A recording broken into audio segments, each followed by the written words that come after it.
You're listening to the Doctors In podcast from martinclinic.com. Although we share a lot of practical and, in our opinion, awesome information, what you hear on this podcast is not intended to diagnose, cure, treat, or prevent any disease. It's strictly for informational purposes. So enjoy.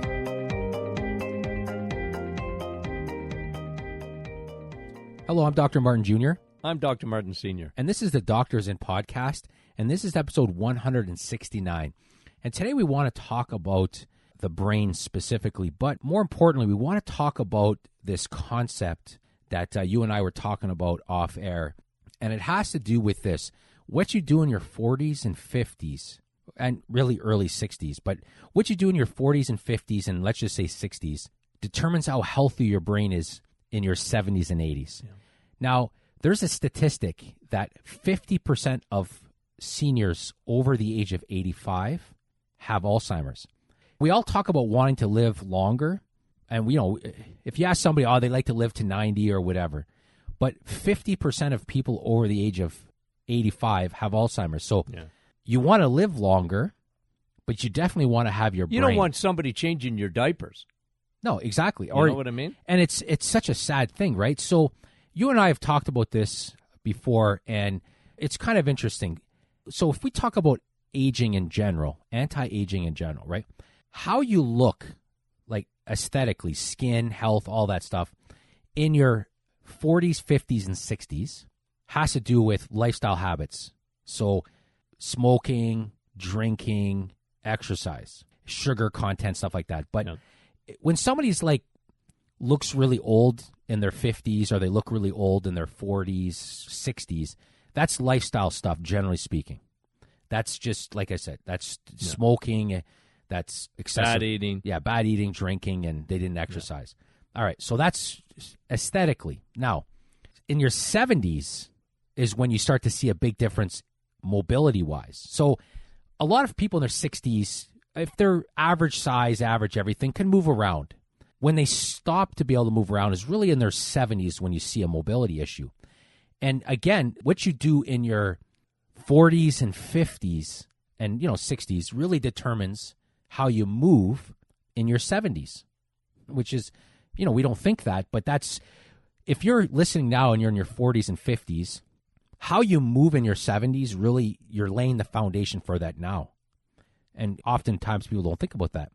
Now, when it comes to your brain, and we're going to go through the research on this, but when it comes to your brain, how your brain functions in your 70s and 80s is determined by your 40s, 50s, and 60s. Your habits. And that's what we're going to talk about, because there are 6 midlife brain killers that we call them. So 6 things that happen in midlife, so 40s, 50s, that can kill your brain in your 70s and 80s. Yeah. That's the reality, right? That's what's going on. So we get a lot of questions about brain health. And, okay, listen, if you're in your 70s and your brain's starting to slip, there are things you can do. But you have to be very purposeful about it. You have to go really low carb. You have to cut out sugar. You have to take a lot of DHA. You have to get rid of inflammation. There's a lot of things you have to do, more aggressively have to do. But you can definitely, and we have a lot of people tell us when they do those things, their brain functions a lot better and they pass a lot more of these testing that they have done. So for sure. But what we're saying is this: if you want to have a healthy brain, if you want your brain to last as long as your body does, then you have to pay attention to these 6 midlife brain killers, because they will absolutely destroy your brain when you're older. So we'll talk about those. And we'll try to get through them in this episode. If not, maybe we'll carry it over to a second episode, because it is important, because this really is, you think of the heart, right? People are worried about their heart. But I'll tell you, if you go look at the cause of death charts, well, I'll pull one up as we're talking here. I've been collecting these. It sounds morbid, but it's really not that morbid. But I have like the top causes of death. So I have right in front of me, I pulled up 3 charts. 10 leading cause of death in the 1900s, 10 leading cause of death the year 2000, and then 10 leading cause of death in the year 2016, I think it is. Yes. And I'll tell you, here we go. So I got the 1900s. Alzheimer's is climbing that list. Back in the 1900s, everything was an infection. Yeah. The top killers, pneumonia, influenza, tuberculosis, diarrhea. And then you got disease of the heart. Then accidents and cancer was way down the list. And we were one of the first ones to coin, right? I like that. I remember one time when it really came out of you, but I loved it.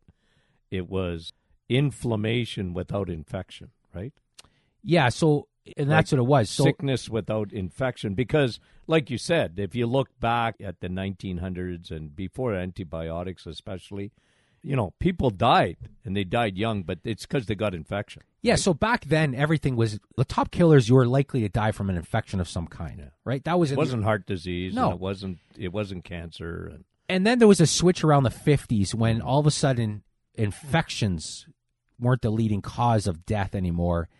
Inflammation became the leading cause. So inflammation is the new fever, right? Yeah. You and I have talked about that, and I find that interesting.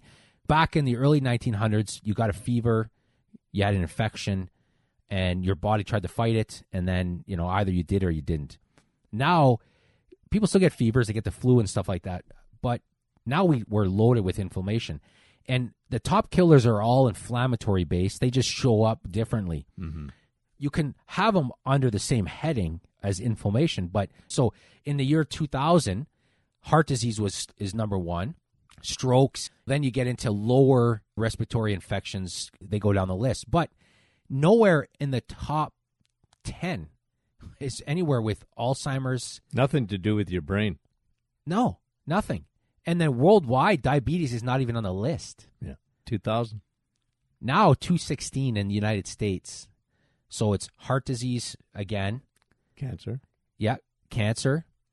Accidents, just unintentional injuries. Chronic lower respiratory disease. A lot of people at the end of their life, they get an infection and die. They get pneumonia, right? And they die. Yeah. That's a big cause of death. But on the list, Alzheimer's, past diabetes, and then diabetes. Right, so Alzheimer's is in the top killers.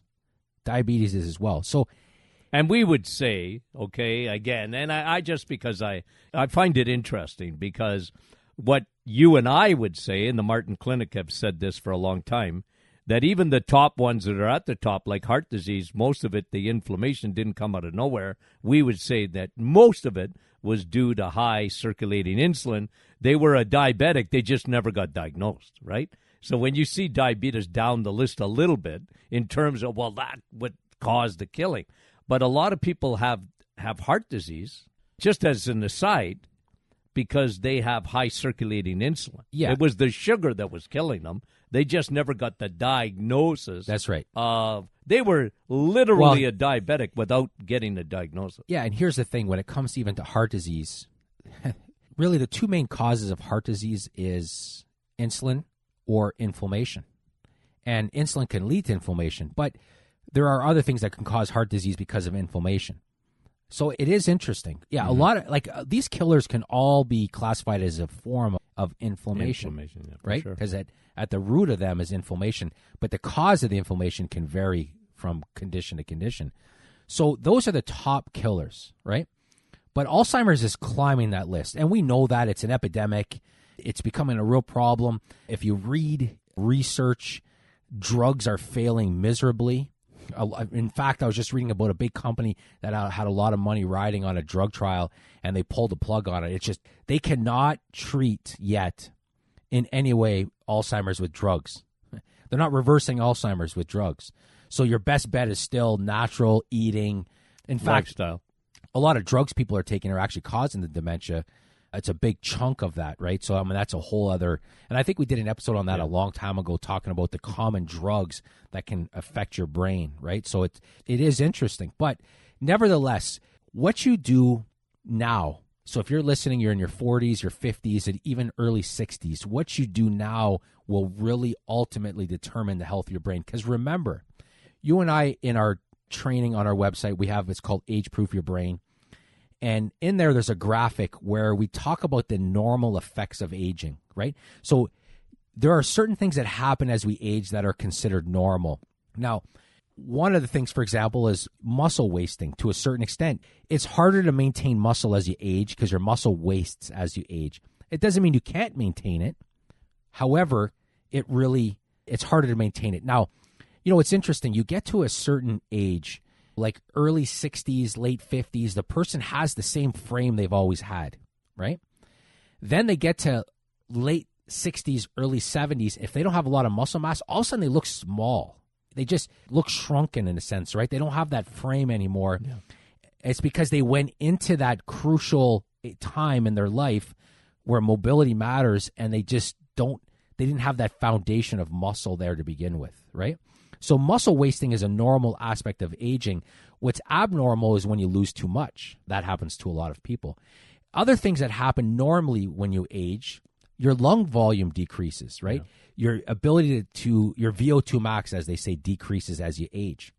Your ability to produce and secrete digestive enzyme decreases, which compounds the problem because it leads to less digestion, less nutrients. And especially for protein and that. Exactly. Your amino acids that you need, you're not taking them up. Your essential vitamins, like the people are chronically low in B12, which is a real thing for every part of your body, including your brain. And we're going to do an upcoming episode on the effect that has on aging, but specifically low stomach acid and gallbladder, because as you and I, we talk about this, we get fascinated about that stuff, but it really is the cause of a lot of issues for people. And it's such an undiagnosed, untalked about thing. Yeah. Rarely do we find somebody over the age of 40 that has a fully functional, normal stomach acid and gallbladder. Yeah. So a lot of the symptoms we get are associated with that. And then one more thing that happens as we age that's normal is the volume of our brain. Our brain actually shrinks, and that's somewhat normal. It becomes a problem, though, because a lot of lifestyle things will actually shrink our brain faster. And when that happens, you're in trouble, right? So here are some of the biggest threats to your brain. I'm not talking about midlife things. Here's what you have to protect against in general. These 4 things really will kill your brain as you age. They'll kill it. So brain shrinkage, right? We just mentioned it. Your brain naturally shrinks as you age, but there's a lot of things, and we're going to talk about these in a minute, but there's a lot of things that can speed that up. So excessive brain shrinkage will cause dementia, Alzheimer's. That's one. Inflammation is another. Inflammation is a brain killer. Any inflammation, really. Yeah. Inflammation of the brain will lead to dementia, Alzheimer's. All right? Insulin. We talked about that. Too much circulating insulin messes your brain up. And it actually will shrink your brain faster as well, but also affects the way you use energy in the brain, and your brain is the energy hog. So, a lot of issues with that as well. And then there's a 4th thing, and it's really come into the news more lately. So I gave it its own category. And the 4th thing is infection, an infection of the brain. It's funny because they're starting to see that candida can cross the blood-brain barrier. Yeah, we talked about that. And we read another study a while ago, this brain researcher saying that the things that they're finding in the brain now are scary, that are living in the brain. Yeah, and they always thought the brain was sterile. There'd be nothing in it. Anything but now. In fact, there's a study going on at Harvard called the Brain Microbiome Project. So it's looking at the bacteria in the brain. And there's something that came out, too, that I saw the other day. And like even you get a root canal done, right? You get bacteria sitting in there. They were talking about it being one of the root causes of heart disease. But you and I know better that once that stuff gets into your bloodstream and it gets across that blood-brain barrier, because you don't have that bacterial, the microbiome, you don't have the wall, the gatekeepers at the wall to keep that stuff out of your brain. And we've talked about this too. Now add heavy metals. Yeah. Like mercury and lead and cadmium and stuff like that. Well, and what you just described, we have a series coming out next week. So we're recording this in January, but we have an email series coming out next week that's talking about autoimmune disorders. Yeah. And what you just described is one path of getting an autoimmune disorder. These things get into the blood, they cause inflammation, and that messes up the way your immune system works, and it starts to attack its own cells. And so it's interesting. Mm-hmm. So those are the 4 things that really ultimately lead to dementia, Alzheimer's. So your brain shrinks too fast, inflammation, infection, and high insulin. Yeah. And people, again, let's just for a second on candida, because, people said they accuse me of seeing candida behind every tree type of thing. But I always tell people, look, what is the most insidious thing that happens in your body that people just, it was so off the charts for most physicians. They just couldn't see it because they always said, nah. But today what is so prevalent is fungus. It's a fungal candida. Yeast gets into your bloodstream, and it's worse than a parasite, in my opinion, because almost everything you eat feeds it. And the overuse of antibiotics and these painkillers and, like you say, all these drugs, most of it creates an atmosphere in your body that makes it conducive to candida. And you talked about the gallbladder, and that's a problem because the candida should never even, you wrote a tremendous... Well, and they have your body has a bunch of fail-safes. Yeah.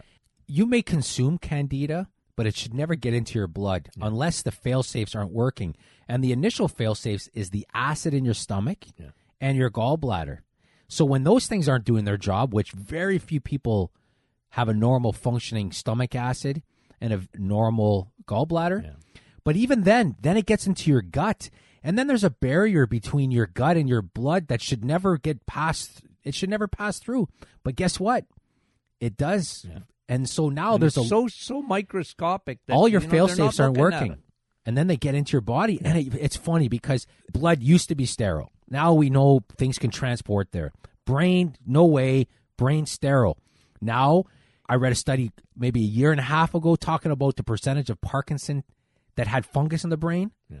And they didn't even attribute it to that. They just said, oh, that's kind of weird. A lot of them do have some fungus.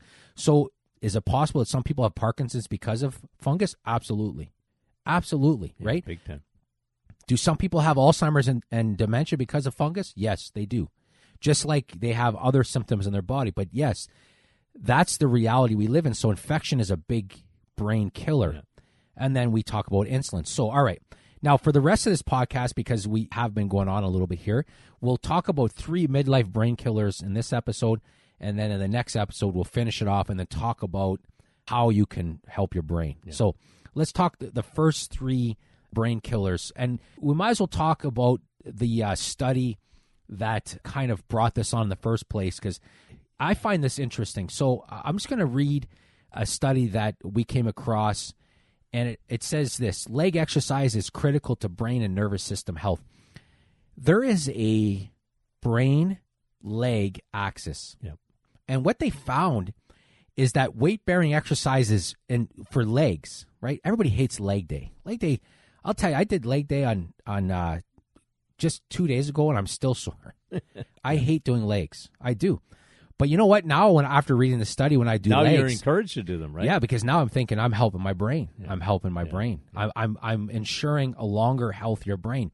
Because what they found is when you do these weight-bearing and resistant type of exercises, it's funny. There's a connection between the brain and the leg. And what they're finding out, it's actually vital for the production of healthy neural cells. So when you do leg exercises, you're actually exercising your brain as well. So think about this, the volume of leg muscles. And, you know, it'd be an interesting study to look at the correlation, because, again, it'd be hard to prove, but the amount of people with Alzheimer's that have not enough leg muscle. Yeah. What percentage? Oftentimes, when I see it in the office, a lot of times you see a lot of sarcopenia with that. Well, right? that's... I mean, they are just wasted away. Yeah. Now, they didn't get wasted away. They were wasted away before the brain went. In a lot of ways, they were that really aged body, like you said, and there's the first huge thing correlation with that. Yeah, okay. So the first midlife brain killer, they found that midlife muscle mass is correlated to brain volume on the back end of your life. Mm-hmm. That's interesting. Yeah. So again, when you go to the gym and you're working your muscles, remember you're working your brain. That's the first thing. So just the muscle mass. I'm not talking about strength, as we're going to talk about strength in a second. But muscle mass. So even I'm going to read you just a headline of a study that says that if you're in your 60s and 70s right now and you're listening, you can actually lower your risk of dementia by simply maintaining muscle mass. Think about that. That's such a weird thing to think about. But that, who would ever thought of the connection?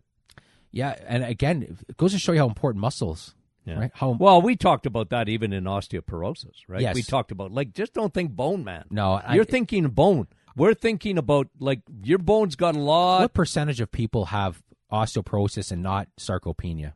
Not much. No, I mean, it'd be a rare exception. So the first midlife brain killer is muscle. If you don't have enough of it, your brain's at risk. Let's just say that. Yeah. And the studies are showing that. Now, staying on that theme of muscle, so you need muscle mass. The second thing is they're showing a direct correlation between stronger muscles. So, and they've shown this, and we've talked about this in a previous episode, strong muscles equals strong brain. We talked about strong muscles equals strong heart, because studies have shown that as well. But a stronger muscles lead to a stronger brain. And in fact, even a recent study was done, one out in Australia, and they found that when you increase muscle strength, it actually improves your cognition. What I find is interesting. For a while, when Alzheimer's and dementia was starting to really climb and people were getting worried about it, they were selling a lot of these apps and a lot of these computer games that would get the brain thinking, right? These puzzle things. Yeah. And, you know, I'm not knocking those in any way, but they'd be better off going to the gym for an hour for their brain. No question. There's no question. They'd be better off going to the gym for an hour and... Yeah, so when you're sitting there and doing a puzzle or doing word things or whatever, you're sitting there. You're defeating maybe the purpose of exactly what you're trying to accomplish, right? Yep. So they would be better off. So again, the first two midlife brain killers are this. One, decreased muscle mass, you're going to have an increased risk of dementia, Alzheimer's. Decreased muscle strength. Not only are you going to have a hard time moving around in your 70s, the first two things that we just talked about will guarantee that you're not going to have a pleasant 70s. You're not going to move around. But it also guarantees your brain's not going to be there when you need it, right? So those are the first two things. Mm-hmm. And so we'll talk about one more, and then we'll wrap this one up, and then we'll finish off with the other three, because the other one is this. Midlife high blood pressure kills, significantly increases your risk of dementia later in life. So if you have high blood pressure in your 40s, 50s, and 60s, you're going to have dementia in your 70s and 80s. That's how it works. So blood pressure is not only a cardiovascular warning, it's a check engine light. It's a check engine light for your brain. Crazy, eh? But, you know, again, you think of it, we always said, well, what is the biggest indicator of, or the cause of, number one cause of high blood pressure is insulin, right? It's the number one cause, high circulating insulin. Yeah, high blood pressure is an indication that you have too much insulin for a majority of the people. Yeah. It's not the only thing. No, but it's a big chunk. It's the 80-20 rule for sure. Yeah, and, you know, you got bad genetics or whatever, and, you know, you say, well, bad genetics. Well, yeah, but that's a small part of what's going on. Really, lifestyle is, you know, you got high blood pressure, you're under a lot of stress, or you got high circulating, you know, the perfect storm is high circulating insulin, you're a bad eater, and you got stress. Add that to the mix, and you got trouble coming. So, again, how many people in their 40s and 50s have high blood pressure? A fair amount. Yeah. So, that's a check engine light for your brain. High blood pressure is a check engine light for your brain, and it significantly increases your risk. Now, here's what I find interesting, and we're going to carry this conversation over because it's going to apply to the other three after. Here's the thing, and this is the kicker. High blood pressure increases your risk of dementia, Alzheimer's. However, studies have shown that. That's a fact. But what new studies are, what they're looking at now, and they're also finding high normal blood pressure. So you're not even diagnosed with hypertension. Yeah. So you have normal blood pressure, but it's a little bit elevated, but not diagnosed, also increases your risk of dementia, Alzheimer's. It's amazing. So high normal blood pressure will increase your risk of dementia later in life. Yeah. So you don't even have to have hypertension. You can have consistently higher than normal. And what's normal depends on the person. It really does. Yeah. Hypertension is 140/90. That's when they start to diagnose you with hypertension. But even if you're not 140/90, you can still be putting your brain at risk. So it's normal. That's interesting. It goes to show you how... Well, it's like blood sugar, right? Yeah, well, and that's what we're going to talk about. That's exactly what we're going to talk about in our next one. But so let's just recap the three, and then we'll end with that. Muscle mass, muscle strength, and high blood pressure are midlife brain killers. If those are off, your chance of being in the 50% at 85 that have dementia you're in that 50%. You're in that 50%. All right, so we're out of time in this one. We'll wrap up this discussion on the next one, and then we'll talk about also how to protect your brain. So again, thank you for listening, and have a great day. Thanks for listening to the Doctor is In podcast from martinclinic.com. If you have any questions, you can reach us at info@martinclinic.com. If you're not a newsletter subscriber, you can head to our website and sign up for free. We also have a private Facebook group that you can join. It's a community of awesome people. Finally, I do a Facebook Live every Thursday morning at 8:30. Join us again next week for a new episode.